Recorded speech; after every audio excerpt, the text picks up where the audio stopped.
and will take it out. Ladies and gentlemen, welcome back to the Quaddie Poddy. Cashy joined by Nick. Mate, how you feeling? You had a very negative weekend. We all did, punting-wise, but there was a little something special that made your weekend a little bit worse than the rest of us. Yeah, we'll touch on it quickly. Went down to Melbourne, started Moonee Valley. Probably should have known from there it wasn't going to be great of a weekend. Growing Empire, we'll start with that, I think. One of many second placings we had this weekend. Oh, great. Honestly, that just started the downfall for my weekend. I was at the track. I didn't even think it lost. Had no idea until you kind of heard the crowd start chatting a little bit. You heard a little bit, and then, Williams lost it. Oh, mate, I'm watching at home here, and obviously I was on Hayasugi. I saw pretty early on that wasn't a case. It was stuck in a lot of traffic, so I'm just cheering for Growing Empire to get home. Not only does that mean a winning tip for the pod, but it was also a very nice collect because we'd staked quite heavily on it. And then I thought it was home, literally in the 2-second split of me going to verbally cheer for it and, give a whoopee or a yoo-hoo or whatever noise I was making. That turned into just a scream of frustration. Within that literally 1 second, it was gone. It was gone. That's how quickly he went from being home to have lost that race. I haven't seen anything like it in our 4 years of punting so far. For a horse to just stop so dead in its tracks and another to grow wings so quickly in the space of 20 meters, it was incredible. It was crazy. It was absolutely crazy. But that was the start of it, and then obviously we roll into Saturday. Swannies didn't rock up at all. They didn't. We'll leave it at that. I don't want to talk about it too much. I've already had my licks, taken my licks. I've said what I've had to say. But and then Stormboy didn't. It probably went all right. Did better than I thought he was going to do. I never thought he had any sort of a chance, and he looked like he was in it for 95% of the race. Jumped decent. It's just a 1400 is really the query, but good win in the end by broadsiding. Goodness me. So many talking points came out of that race on the weekend. You had your Stormboy again, didn't jump super cleanly, but a lot cleaner than he usually does. And he still managed to be in the photo finish. So is he a 1400-meter horse? Some are saying still put him up to the 1600. I think he's a complete squib over anything that's not 1200 or below. Then Linebacker, again, decides to get his cock out. I've wasted enough money on him. He's going to get the snip, thank God. Hopefully he comes back a better horse. But then at the end of it all, broadsiding shows his class. First horse to ever win it first up. That was the only negative I gave him, and the reason I couldn't have my money on him was first up against all these horses that are 2-3 races deep, nice and fit. And he got there in the end. He made you wait, as you probably expected considering his fitness levels, but he just got the job done. Winners win. Yeah, it's amazing to see. I think he'll be really up there at the Cox Plate, that's for sure. And we're gonna wait and see that. So I know a lot of people that were on it were very happy to see that winning at the 1400 when it was probably more of a fitness run for the Cox Plate, and it's won that very nicely. Yeah, they probably thought the reason we're doing it first up is 1400 is literally the bottom of his barrel. Now we get to go to the mile where he's going to be even stronger, and then they must think that the 2000 meter mark, the Cox Plate, is his peak distance. That's his pet favorite. Gets there with 49.5, I believe it is, if not 50 kilos, because of his 3-year-old nature. And look, everyone's been saying it for months, but now I'm finally convinced we've got some serious Animo vibes on our hand, man. Yeah, could be. We'll wait and see. I know you like to pick a horse to follow and love. But I say, he still needs to prove himself against older horses. We wait till the Cox Plate to see if this kid's anything like Animo. He could still just be a massive outlier against what could go on to be a slightly weak 3-year-old class. There are so many 3-year-olds that come through and boom, and everyone goes, oh, next big star, next big thing. And then it just turns out they were just, they peaked early and they go on to not do much. And the whole class goes on to not do much. But he's at a very similar stage in his career where Animo started to really show his class. He's already done more than Animo did at this point. if he shows up in a Cox Plate, it's hard to argue that he can't be the next big star of that's fair enough. racing. I think everyone's probably a bit more confident going into it at the moment. With how broadsiding was then if you said at this stage when Animo was going to the Cox Plate, I don't think anyone really thought Animo was a great chance. So that's what I mean. It wasn't until Cox Plate Day that he really announced himself. Look, I'm here. I can hang with the big boys. Broadsiding has done more, but still has to prove himself against those older horses. No, that's 100% fair. So it's very exciting. Cox Plate, again, just another spanner in the works. It was already exciting with him in it before his run on the weekend. Now it gets even more exciting. You have the Pride of Jenny, Mr. Brightside query after their clash on Friday night, which was just pure cinema. Does Fangirl go? Does she not? If she does, who does J-Mac ride, Fangirl or Via Sistina? You think Via Sistina if she comes through the run, but I mean, if she runs really good, you probably would have said Damian Lane sticks on the right, but he's already booked for Prognosis, the Japanese horse coming over. I keep going to say person for horses, but it's why people say it's our best race. It just continually each year delivers and makes for great theatre. Fair enough. Now, the only other thing to really touch on is Everest. Boy, hasn't that been shaken up in the last few days. Yeah. We've got Storm Boy confirmed in, Bustling confirmed out. Thank God. That I always said the moment that sale, the gavel hit the whatever you call it, and they said, yeah, Bustling's been purchased for so much money, he's going to run in the Everest. I literally tweeted out, that's a hell of a lot of money to lose the Everest. Like, he was never winning. He's fast against the Western Australian 3-year-olds, and apparently he's going to win an Everest because of that. Came over, couldn't hang with our 3-year-olds, let alone the older, more seasoned sprinters. And then, so Storm Boy in, Bustling out, and then now, Lady of Camelot in, out of nowhere. James Harron decides to go halvesies with Go Bloodstock in a move that no one really probably saw coming. Probably everyone thought he was going to pick Giga Kick like he did 2 years ago. No, it'll be a shock to see if Giga Kick comes out and wins this week, and wins well. What happens there? The winner this week has to get a slot. You'd think, sure. Yeah. I don't know what happens. So I'm happy Storm Boy gets to go. I think he'll be strong again. I do like him. I think he'll be at a decent price again as well, which I'll probably have a play. I don't know if it'll be my tip just yet, but I think I'll definitely have a play. Think About It wins. Think About It could get in. Who knows? That's literally the thing. A lot of people are saying, oh, this horse is surely a spot. This horse is surely a spot as well. There's still like 4 or 5 slots left. But what people don't realize is it's a race where people pick their own horses. Yulong still need to pick. It's going to be one of their horses. It'll be the Growing Empire, Komochi, or Chain of Light. It'll be Growing Empire. Godolphin still need to make their pick. It'll be Traffic Warden. You would imagine. I can't imagine anything else. Sunshine in Paris, I'm pretty sure, is connected to one of the breeders that have it. Bustling being out opens up that slot, so that, opens up another spot. But I think that and ATC is really the only 2 spots that aren't basically confirmed behind closed doors at this point. So we've got Think About It, Private Eye, Giga Kick, Overpass, and a few more that you could probably throw at me that are trying to fit into these 2 spots. It's going to be very interesting to see who gets them. Yeah, I think this weekend will be pretty telling to see how that goes. But I guess we'll wait and see. So I genuinely think this weekend will determine if you're going to be in the Everest or you're going to be in the Sydney Stakes on Everest Day, because these are all horses that will be in either race. It just depends where they're lining up. They'll be there on Everest Day, but what race will they be in? It's good to have the Everest coming back to like a really competitive race where all the horses are getting back. I thought last year was a bit of a letdown. I kind of looked at it with previous years, and there was no rivalry or a great field where it was a good field, but it was nothing that really stood out like your Eduardo Nature Strip kind of battle. But this year, a lot of different people are going to have a lot of different opinions going into it.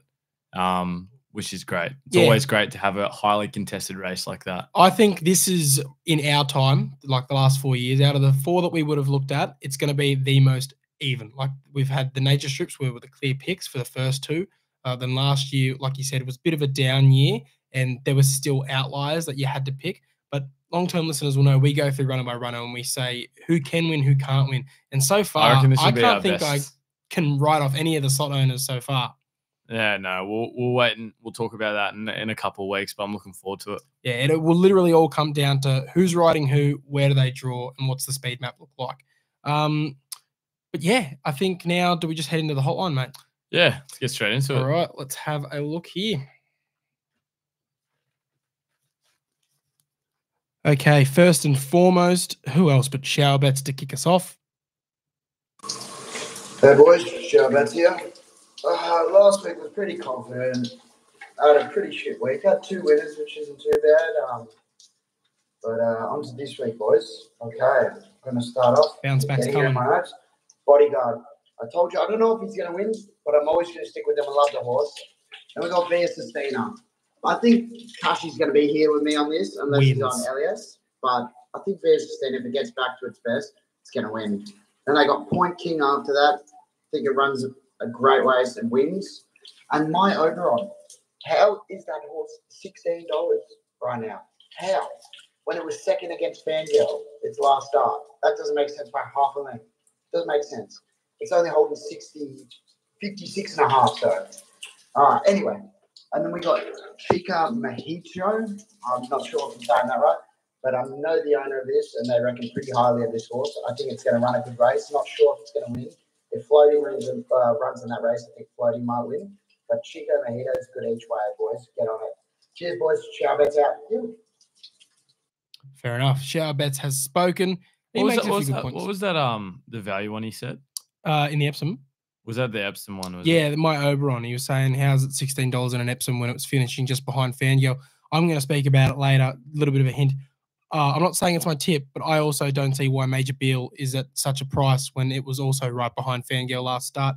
But we'll discuss that more later.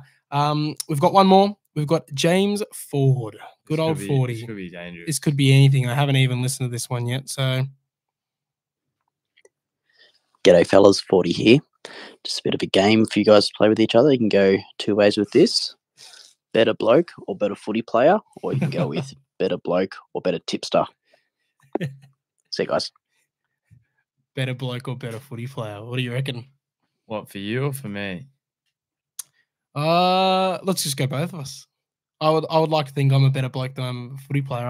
I'd say you're a better bloke. I'd also say I'm a better bloke than a footy player, I'd hope. You rate yourself, though. No, I don't. Prems, mate. You're in Prems now. No, I don't rate myself, though. All right, okay, let's go better bloke or better tipster. Better bloke. I'd rather be known as a better bloke than a better tipster, to be honest. What about me? You're a better bloke. You have a bit of fucking hesitation there, mate. Yeah, I think you're a good tipster. I think you know your stuff. I think you got the passion for it, but you are a great bloke as well. Oh, thank you, mate. Who do you reckon? Be honest. Great question, 40. Thank you, 40. I know you've been thinking about something there. Get something on the hotline for a couple of weeks, I'm sure. Let's play devil's advocate though. Who's the better tipster, you and me? In your humble opinion. If we're going off results lately, if we're going off results off last autumn, it's me. Yeah, fair. But if you're going off last week and you're only as good as your last week, or not last week. Last week I didn't pick a single winner. That was 2 from you. Then the week before you didn't pick a winner and I had 6. And then we've been pretty even across the board. I mean, I guess the tip-off will reveal all. If you go 3 straight in the tip-off, it'll probably be pretty telling. I think 2 straight's already pretty telling, mate, to be honest. But look, we'll wait and see. We'll see who's in McDonald's by the end of the spring, mate. Won't be me. Won't be me.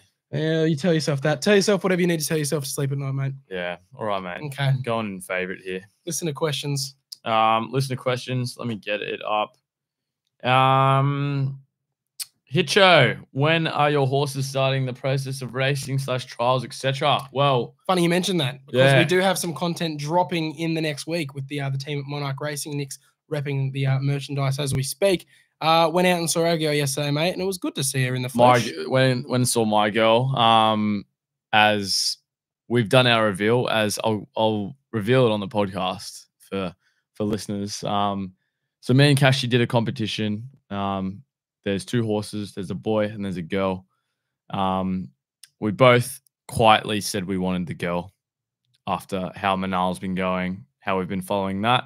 And also the boy's just got gelded, and that's going to take a while to. Yeah, we're waiting for the boy. The boy's more of a 3-year-old horse. The girl's more of a 2-year-old. Yeah, and so we played a little game as to we both had a bit of feed in our hands, and whichever one she chose would get her as a horse. And of course, she chose the better looking bloke in me. Maybe she felt some similarities with me, if you know where I'm going with that.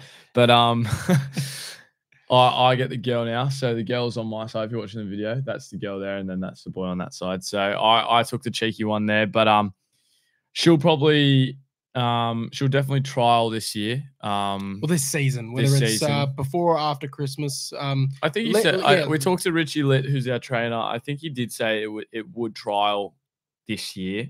I think he did say that. No, I think it was post-Christmas. No, I think he said it would race post-Christmas, but it would trial pre-Christmas. Potentially. But he said that this season it'll probably get up and go at some point. We'll wait and see. But yeah, I think the boy will end up being a bit more of a 3-year-old. So we'll wait and see how that goes. But geez, the girl looked so different from when we first saw her, to be honest. She's big, she's strong, she's grown, beautiful. She's grown. She got a bit crept out when you touched her and stuff, but when I was near her, she just felt. I just wanted to give her a pat, and she just doesn't like me. Yeah, clearly it's a match made in heaven for you two. She just gets it. Anyway, move to the next one. Bailey Martin, top 3 jockeys to follow at the moment. Oh, good question. Look, I'll say in no particular order. And I'll try and stick away from J-Mac because he's the obvious answer. Blake Shin, he's off for a bit of a holiday. He's suspended at the moment, but he can ride an absolute broomstick. I always make sure to cover Blake Shin in all exotics. Nash is really good at the moment. And, I reckon Jason Collett's coming back into the fray a bit. He's having a really good season. He's riding a lot of good horses, and he's getting some good rides. I would say those 3 are the ones where I'm always keeping my eye on them. Obviously, Nash is one of the bigger names, and so is Blake Shin. But yeah, other than J-Mac, I would say those 3 are the ones that are sticking out to me in a form book at the moment. Yeah, the only one, D Lane, obviously, Damien Lane. Yep. It's one that I probably like, but I'm very similar to you with those ones. Lock Wilding, Stormboy, and the Swans. Pulse check on Nicko. Yeah, I know. Didn't feel good. That hurts. Thanks for checking in, though. Really appreciate that. Josh Wallace, how many lengths is Elias going to win by this week? We'll talk about it in a little bit. And Edwin, Everest trifecta predictions, an early one. It's hard to tell with the horses that still need to be announced. Let's just say with Stormboy top already been announced. Stormboy top 3. I'm pretty confident in, so I'll put that in my trifecta. Bella Nipotina has to be up there, and then this might. I don't know if this will work, but I think about it. It'll get a slot, and I think it'll come in the top 3. Fair enough. I'll just go off what my current top 3 Everest seedings are now in order. Top 3 Everest seedings going into the race from the horses that have been announced currently. Number 1, Bella Nipotina. She is definitely my number 1 seed going into it. She ages like a fine wine, and I think she's going to be very hard to beat on the day if she draws a barrier.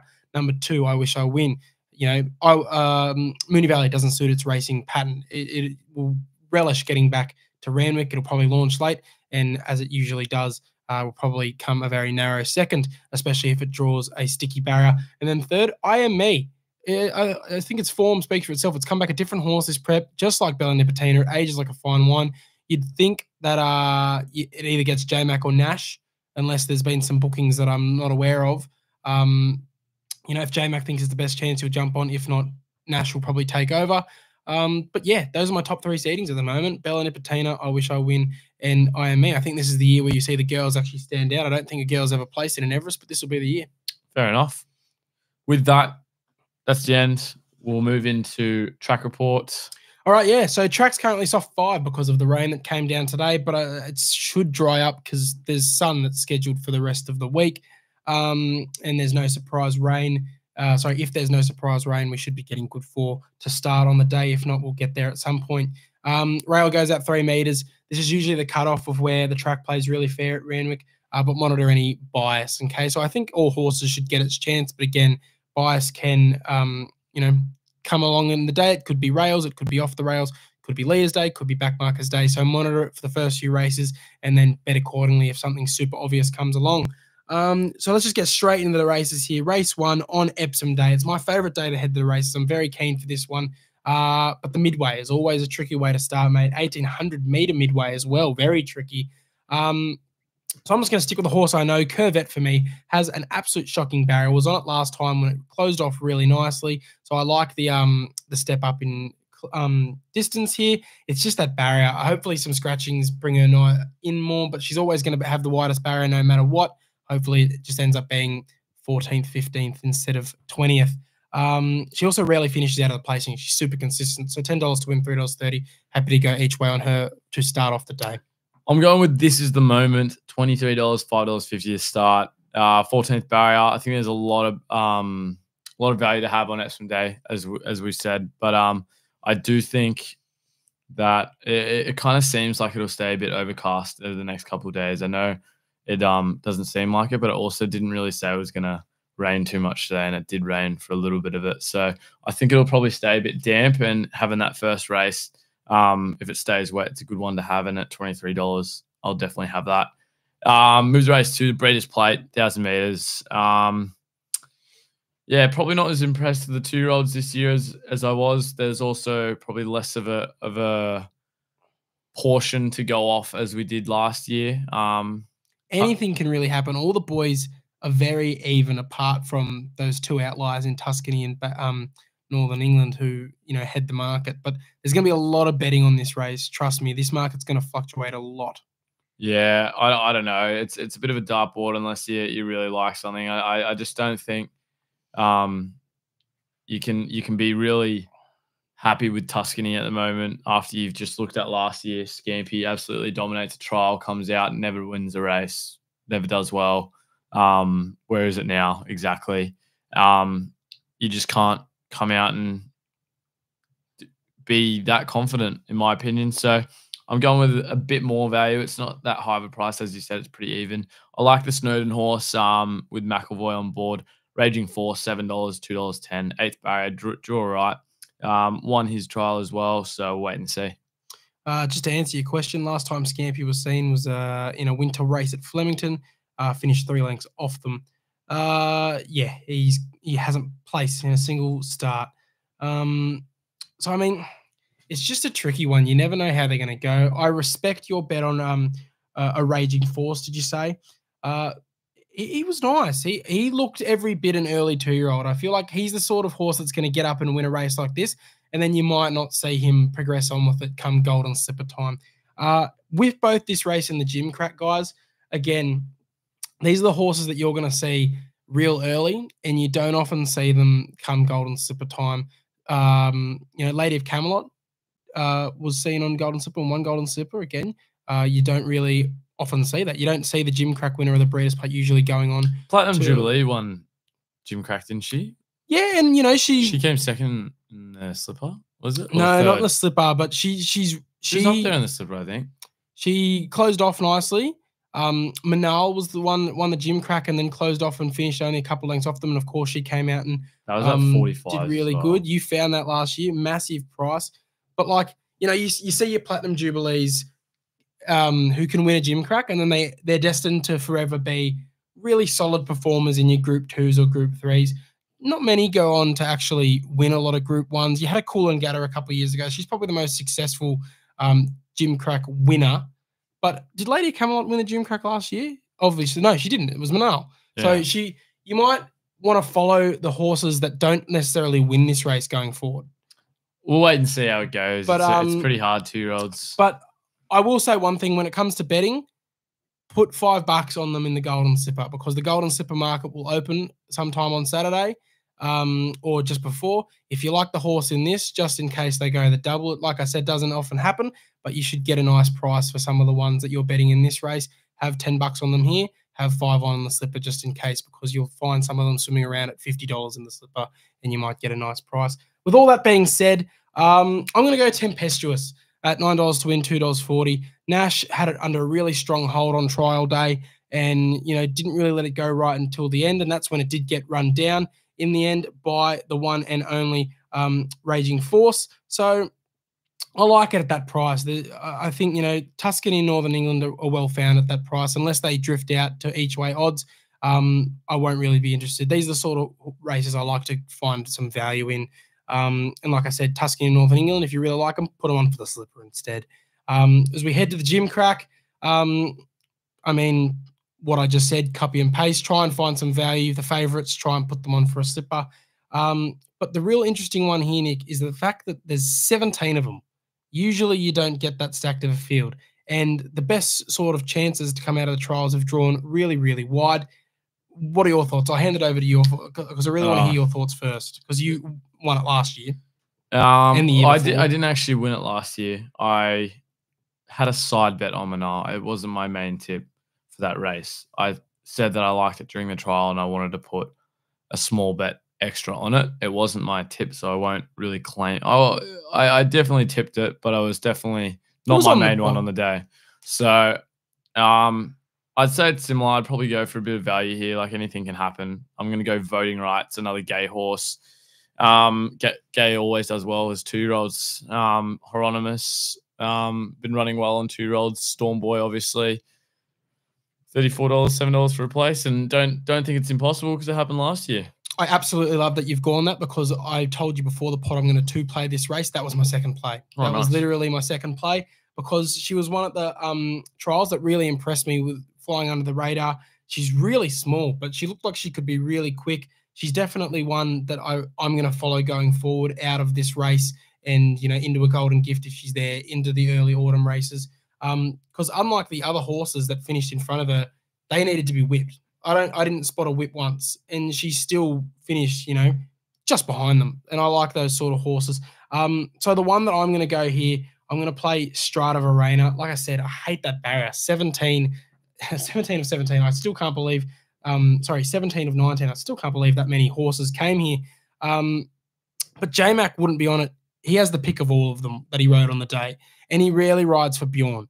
So clearly he sees something in this horse. Usually a swooper comes along in these sort of races as well. So if he's able to find a spot amongst the pack and then let her get into high gear late, I don't see why she can't find her way into the finish at $2.75 to place or win at $9. Like any number of them could potentially, get the job done. Again, if you like some of them, find them in the slipper as well, but try and find value on the day. So I'm glad we've covered 2 very good value chances. Fair enough. And we'll move to race 4 at the 1600. Tough race, this one again. It's there's a couple top price ones that you can have a look at. Obviously, Johnny the Kid won last start. Just Party's been all right. But I'm going to go with Swift Falcon, the other one that's probably the other top chance. Won first up pretty nicely down in Melbourne over at Flemington. $4.80, not a bad price to have. But, those 2 that I mentioned earlier are the danger. But Swift Falcon looks pretty good for me. Yeah, look, I've talked a lot about the 2-year-olds. I won't talk as much about these 3-year-olds here. Just Party. I don't know why it's not favourite considering its form behind Lady Shenandoah, and that's a really good chance in the Flight Stakes behind an Autumn Glow. It also finished behind Mayfair, who came out and placed in a Golden Rose last week. So I'm very much so happy to have a play here at what's the price at the moment? $3.80. I think it should be favourite, so I'm definitely going to get around it as we go to race 5 here, 1600 metre, benchmark 94. Very open race here, mate. Probably one of the ones on the day, along with that midway, I'll probably be sticking away from betting wise. Only horse that really piques my interest if I really want to have a $5 each way play is Overriding at $7 to win, $2.20 to place. Solid form behind Fox Fighter first up, then went to Newcastle in the Tibby and finished a length behind Terramata. Won the Musselbrook Cup over 1500 in very dominant fashion, so you'd think 1600 metres shouldn't be an issue. But yeah, like I said, I'd be putting the money away unless it's $5 each way at most. Yeah, I'm going St. Lawrence, $9, $2.60 for a place. 9th barrier, Tommy Berry on board. Didn't look terrible last start, but the starts prior to that had been pretty consistent. Was just looking for a win. Was finishing there and abouts. I think there's a couple seconds in there, a couple thirds, maybe even a fourth in there as well. So, very nice for me. So I'll take St. Lawrence. As we move to the 6th. Skip the 6th because that is a tip-off race. We'll go to the 7th, the Premier Stakes. You take that. Sorry, mate. This is the one you'd assume if it's not Bella Nipotina or IME's not here. Bella Nipotina, if it's not winning, whoever finishes in front of it surely has to be snapped up in one of those remaining Everest slots. Giga Kick, Think About It, Marzu, Coal Crusher, Am and Bandy's Boy and Bella Nipotina and Chain of Lightning. Chain of Lightning comes out here. Do you reckon it replaces Growing Empire as #1 seed for the Yulong slot? No. You still think they're going to stick with Growing Empire? Yeah, I think so. Fair enough. Look, it's a very interesting race. You could make a case for all of them. Coal Crusher's probably going to be the one to go out of its skin and try and set a nice pace out in front. The rest will slot in somewhere and try and make their case late. Giga Kick, you'd think if he wins, J-Mac probably sticks with him for the Everest here. He was pretty plain first up, but that was off a big break, and he's only going to get better from it. Think about it. Finally back to the sprints now with a new jockey in tow as well. Poor old Sammy Clipperton gets kicked off. Jason Collett is now on board. Look, I'm glad he's back to the sprints. If he can recapture the magic, that'll be really exciting come Everest. But, I mean, I've said it with Bella Nipotina. She is my #1 seed for the Everest. I think she just comes out here. She does what she always does. She just slots in behind the pace, just nice and patient. Craig Williams is just going to press the button. She's going to pass them late. Whether she gets it in front by a nose or whether she takes off and gets in front by a couple lengths, doesn't matter. I think winners win. She's the most consistent sprinter in the country. Don't know if she's the best, but she is literally the most consistent. All you have to do is look at her form. She's almost never out of the top 3, let alone top 2. So $2.70, I'm very interested in her. Fair enough. I like think about it. Yeah, we won't talk about it the last prep. He didn't look great. They tried the mile, it didn't work. Yeah, and that's all right. That's all right. That's all you can really say is they gave it a go and it didn't work. So first up is always his best. Everest winner last year. Hard to go past, $4, I think. Wins, makes the Everest, runs well on the Everest. Good horse, good sprinter. I think a bit forgotten about because of that last prep. I think it'll run well here. So think about it for me, $4 for the win. Fair enough. As we move all the way to the 10th, mate, take us there. Last one here, benchmark 94, 1,200 meters. Tough race. Yeah, I feel like a lot of, if you make it this far into the quaddie, you're going to hope that something a bit shorter probably gets up because it could be anyone in this one as well. But the 2 legs prior to that, obviously, are going to be tough ones to pick. But I like Moravia. I think J-Mac riding in the last is a good sign. $6, $2.20 for a place. That win last start was nice. Does all right again here, I hope. We'll wait and see. I'm with you. Again, different horse this prep. I struggle to see why it's at $6 to win, $2.20 to place. He's my best value player of the day. He's not my best bet of the day, but he's definitely my best value. Goodness me. He ran awesome behind IME and Bella Nipotina in the Concord, then won with ease last start. He goes up 6 benchmark points, same track, same trip, same rider. He even drops half a kilo because of that slight rise in grade. When he was only a couple lengths off Bella Nipotina's, surely he's getting the job done here as he did last start. So I'm with you there, mate. Moravia all the way in the last, and it could be a very nice, juicy collect if I'm investing a few profits there, if I've gotten through the day to a success to that point, or I'm going to be hoping he pays for my Chinese dinner in the end as I chase my losses. But we'll move to the tip-off, mate. Now, that might be a bit of a little message of what you could be on a bit later as well. Chinese dinner. Yeah, it could be. But the tip-off, mate, I've still got to catch up to you. I'm still chasing about 10 points behind you. This is the week to do it. Exactly. If this is the week to do it, there's 4. This is where tip-off really picks up. We don't have a single one race week till the very last week. We've got multiple races every week from now, and we've got 34 still to come. 4 come this week. I think there's about 2 or 3 next week, and then we're almost hit, like Everest Day, there's like 6. Melbourne Cup week, there's like 12. This is my time to try and get those 10 points back on you, and I think I can do it. I've gone value for most of these races. We'll start over at Flemington Race 8, the 2,000-metre Turnbull Stakes. Obviously, last year came out Gold Trip out of nowhere. Everyone forgot about him, and he absolutely pissed in. Really, really good field here. It's been a while since we've seen this good of a field for a Turnbull. But there are 2 horses at the head of the market that I think are probably your 2 best chances. Actually, no. Now that since we started recording, Buckaroo's come into favourite. So that's very interesting. Buckaroo at $4.40. Elias and Via Sistina share the second slot with $4.60. How are you seeing this race, mate? I like it. I do like this race. I think I'm probably going to have a couple plays. I think Sharp and Smart's one that a bit forgotten about in this race. I do like it. That I will have a little separate play on. Tip off Via, I think. We spoke about this off camera, I know. Elias comes down to Melbourne. Would have won a Metropolitan. I think it was a moral in the Metropolitan, and my futures bets are crying. Yeah, but looks like my futures bet might go all right with Elias in the Caulfield Cup at $26. So we'll wait and see.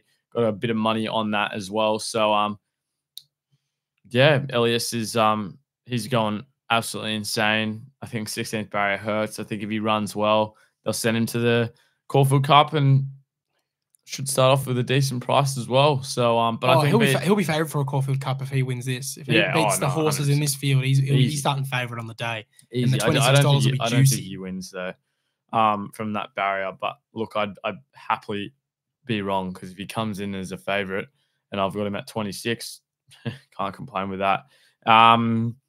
VR comes back, doesn't have Brightside, doesn't have Jenny. Just didn't hold the ground very well. It was hailing on the day. Yeah. I don't think it's going to hail on Saturday. Yeah, she just didn't really react to it well. But at the end of the day, she's a good horse. Winners win. She'll find her way to the front again. I like her more than Buckaroo personally. Damien Lane, told you, he's one of my top 3 jockeys at the moment. I'm pretty sold on it, to be honest, and it's going to be one of my better plays for the day.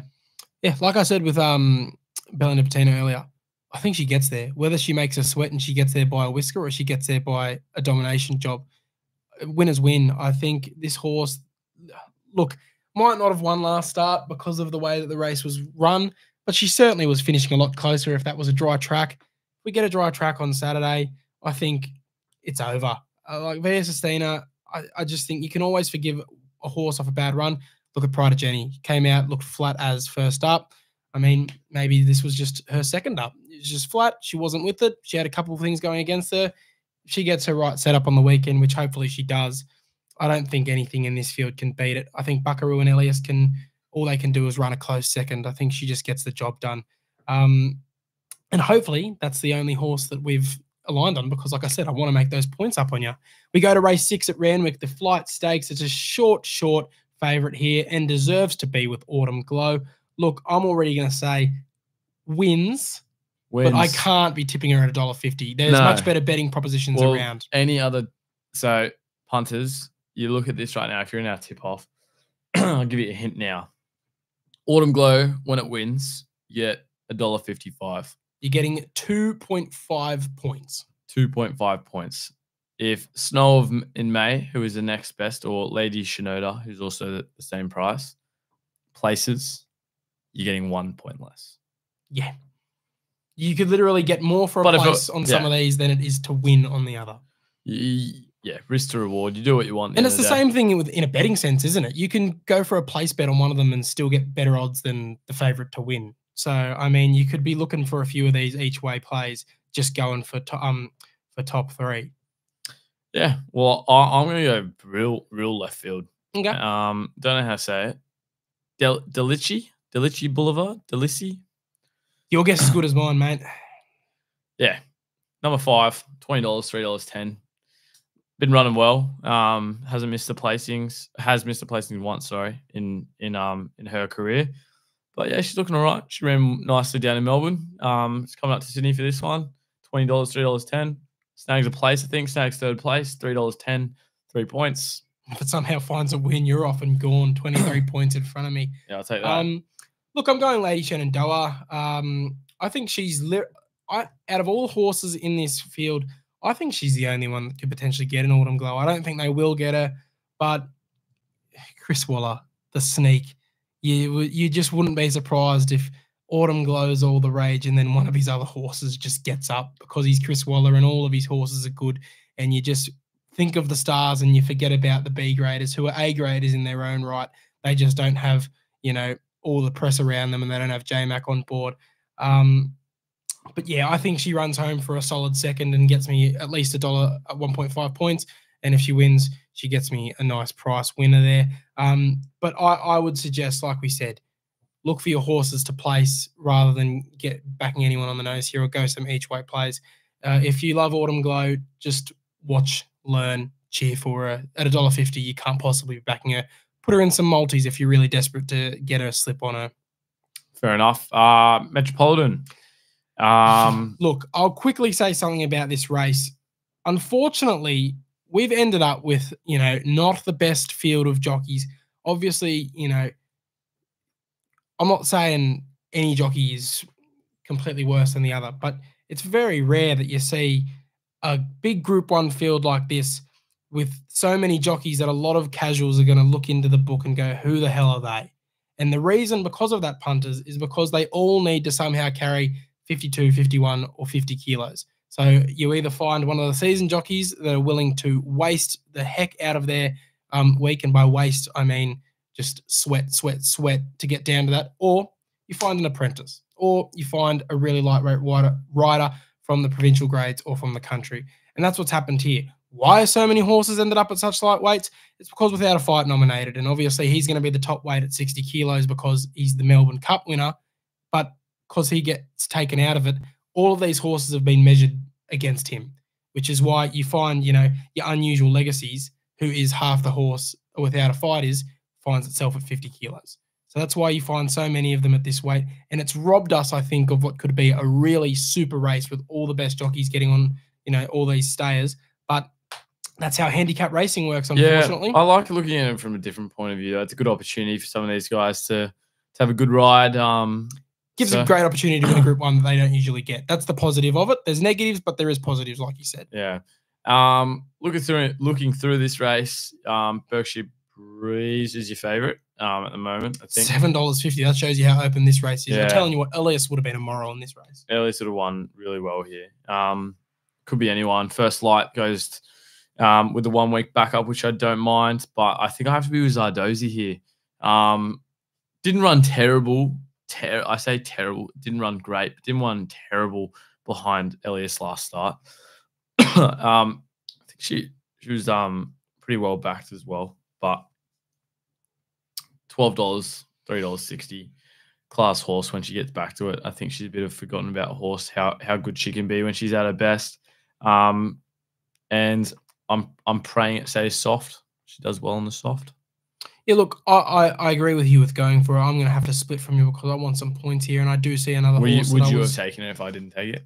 I was tossing and turning, but I see another horse that I do have a great respect for, and I really want to see it. I don't love the fact that Zach Waddick's on it in future history, but I'll just quickly say with Zardozi, you're right, forgotten horse. Everyone forgets that, but she's had a couple of subpar runs, but they've been behind Via Sistina, Buckaroo, and Elias, the 3 favourites for a Group 1 Turnbull. So it's not terrible form, is it?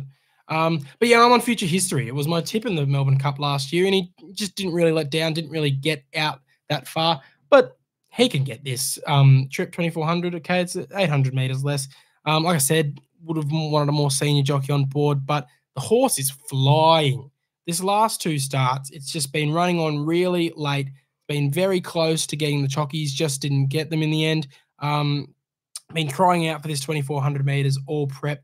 Comes here, like I said, 51.5 kilos, feathers, despite whoever's riding on it. So hopefully just utilises that lightweight, gets a nice barrier as well to be able to hopefully just find a spot amongst them and then fly late. And yeah, at $10 to win, $3.30 to place, I think, it's a good bet. Fair enough. We move to the Epsom, the race of the day. Anything can win this. Tom Kitten was a good chance to me and still is. Barrier worries me, but there's a lot of good chances here. I just remember us. I think it was 2 years ago.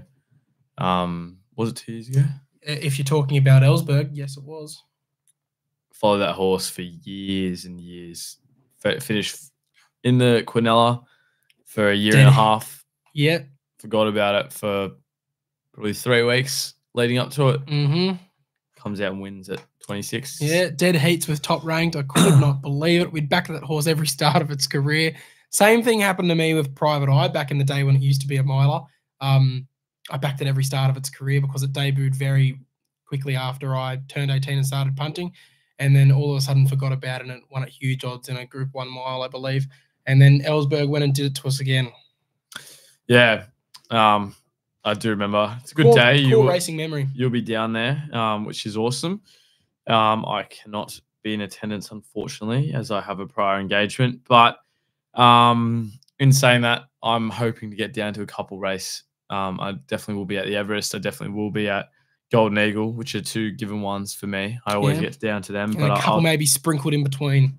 I hope so. I won't lock it in, but I should be right. But we'll get back to the Epsom. Royal Patronage looks all right as well. I think another race, sorry, where your favourite's paying $6.50.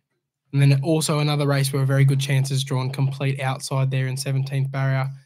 Yeah, but like when I look at this race and I see most of my top chances have drawn outside, it kind of brings them all back in a little bit, in my opinion.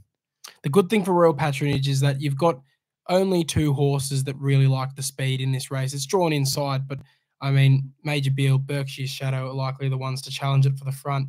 But those are literally the only 3 that usually like to run from the front. So it should find its way into a spot somehow.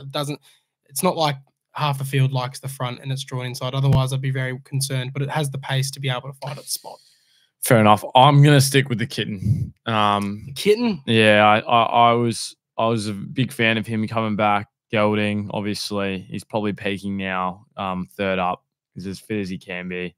$15.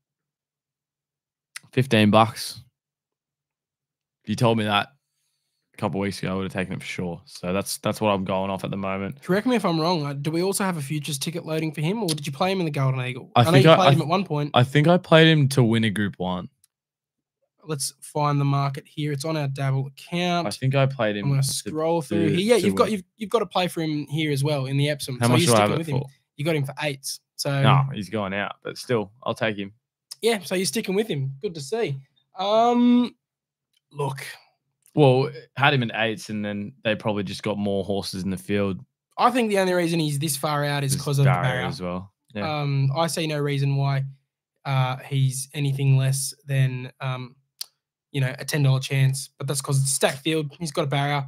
Didn't let down last up, but he also was super crowded and didn't draw well that day. He's a class horse. Fair enough. Like I mentioned earlier, Major Beale is one that I really, really seriously considered getting around because, the My Oberon form around Fangirl was mentioned. My Oberon was less than a length off Fangirl, who was just over a length off Fangirl in that exact same race. Major Beale. And I know a couple of people that got on for this race at 100-1 as soon as that horse crossed the line against Fangirl. And I'm spewing I didn't because I would have been cheering for it at 100-1. $10 is, it's a fair price considering its form. But I'm sitting with one Democracy Manifest. Succulent Chinese meals all round. If it gets up, oh my God, I will be taking my girlfriend and all of our school friends that are coming on the day with us out to a very nice succulent Chinese meal. First round of drinks on me for sure, because at $15 to win, $3.75 to place. I can't remember if I was on him last year. I feel like one of us was, because he was in this race and he ran quite well in this race last year. I think I was on him. I know one of us was. I think I was. We have to go back and have a look. But no, I think I was, because you were on a horse that got scratched, then you picked Radina, and Radina got up. But oh, did I? Yeah, I think I remember it going that way. But this horse has been screaming for the mile the entire prep. Absolutely flew home behind Jolly Star first up. Then next start went to 1400, just kind of duffed the barrier jump and then got a bit too far back, but still closed off really nicely. Drops from 57 kilos down to 55, goes up 200 meters, draws a nice middle barrier, so Karen McAvoy can do whatever he wants with him. Hopefully he doesn't get all the way back, surely finds a spot in transit and just uses his motor. Like he can, when he gets out to these sort of races, when he gets things his way and he doesn't get stuck in traffic and he doesn't get too far back, he looks like a really strong horse that can just get into that next gear and really just fly. And I'm really hoping he does on this day. $15 to win, $3.75 to place. And I also just want to hear Darren Flindell absolutely scream through those speakers if he gets the chockies. But that's going to be my play in the Epsom. Fair enough, mate. I'll let you go around the grounds first, mate, because you said you've got plenty of them. Yeah, I've tipped half the Flemington card. Race 1, Wolfie, $5. I think he's a better chance here. Probably comes down in class a little bit. Race number 5, Bodyguard. Got scratched last week. Goes down to Flemington, $6. Race 6, Plenty of Ammo, $5.50. Race 9, Arkansas Kid, $8. Did well. And then Quintessa, each way. I think it's paying about $13 in race 10. It's only that price because it ran into its face pretty much last start. But we'll forgive it. Comes back $13, I think, about $4 for a place. So each way for sure. Fair enough. Flemington Race 2, Sustainable, $5.50. It's the Maribyrnong Trial Stakes, the 2-year-old race down there. We nailed it last year. Hopefully we nail it again. The reason I go it's because it's got some straight experience. It had a jump out down the straight and seemed to love it compared to some of the ones that have come here from the Sydney sort of training. Race 5, Bodyguard, you already took it. Race 6 is the only other one I have. Royal Champion at $4.60. Has to carry a lot of weight, but it's classy. It's headed to the Cox Plate. You'd hope that if it's going to be any chance of a Cox Plate, it runs well here and hopefully beats them even with $61. This isn't a Cox Plate field. So you'd hope that it at least gets close, if not wins with a bit of confidence there. As we move to the quaddie, mate. Giga Kick, Bella Nipotina, think about it for race number 7. That's 1, 2, 7. We'll do all the numbers again at the end, punters. Race 8, Zardozi, Future History, First Light, Unusual Legacy, and Methuselah. 10, 11, 15, 21, 22. Democracy Manifest, Major Bill, Tom Kitten, Royal Patronage, and Seol Wolf. 2, 6, 7, 9, 12. Race 10, Astraka, Moravia, Briasa. 4 for Cindy, 4, 5, 6, 21. $50 gets you 16.6%. I'll just read out those numbers one more time for the punters, and I'll read it a bit slower. Race 7. 7, 1, 2, 7. Race 8, 10, 11, 15, 21, 22. Race 9, 2, 6, 7, 9, 12. Race 10, 4, 5, 6, 21. We've got a bit more legs. Just because skinny in the first and then heavy in the last couple. It's a pretty tough day in those middle 2 races, and there's a bit of value in there as well. So if it gets up, I'm sure a lot of people will be out and you'll get a bit more money. So we've gone a bit wider in the middle 2 legs. And also, I will say, please pay attention to @themocksports on Instagram. We will post the updated quaddie numbers because we've included a couple emergencies that we think will get a start. If they don't, obviously they scratch. We will update those numbers for your punters. They'll be the exact same amount of horses in each leg. So you'll still get the same percentage, but there'll be other horses we can potentially cover there if they get the scratching. Fair enough. Okay, mate. As we always finish, we haven't been going as well. We had a flying start to the best bets, but we haven't had a very good couple of weeks. Let's find some winners here. One bet around the country. Who is it and why? It's a tough one. I think about it for me, $4. It's the one I'm probably most confident in, I think, coming back. If it didn't run in that 1600 mile kind of prep that he had, he'd be up there, same price with Bella Nipotina and Giga Kick at the $2.80. So we forget how good he is as a sprinter. I think he'll be back. I think he'll do well, and I think he'll be back in the Everest and do well there. So think about it for me, $4 for the win. Well. For the first time in a while, no best bet multi because we're going head to head with best bets. My best is Bella Nipotina. I think, like I said, she's the top Everest seed at the moment. I just think she just slots in, runs strongly home, gets the job done. $2.70. I'm all over her. It's might be annoying the fact that we won't have a best bet multi this week, but I'm confident Bella Nipotina gets the job done. Cool. We'll like to see prove each other wrong. Let's hope that we're both not wrong, but we'll wait and see. That wraps it up. That's a good pod, I think. Yeah, so before we go, as always, we've got to thank the sponsors, Stridyl.com. If you're looking to get into racehorse ownership, head to Stridyl.com now and get shopping and dabble. We're going to be, putting all our bets up. Footy season is done now, but racing, there's still plenty of racing to happen this spring. Any bet we have, you can get on dabble.com, the Dabble app, and use the code MOCKSPORTS to let them know we sent you. If you do so, gamble responsibly, set a deposit limit. Of course, only bet what you're willing to lose. And if you're listening still, please give us a 5-star rating on Apple Podcasts and Spotify, and give us a like, share, and subscribe on YouTube. Nice. Cool. Yeah.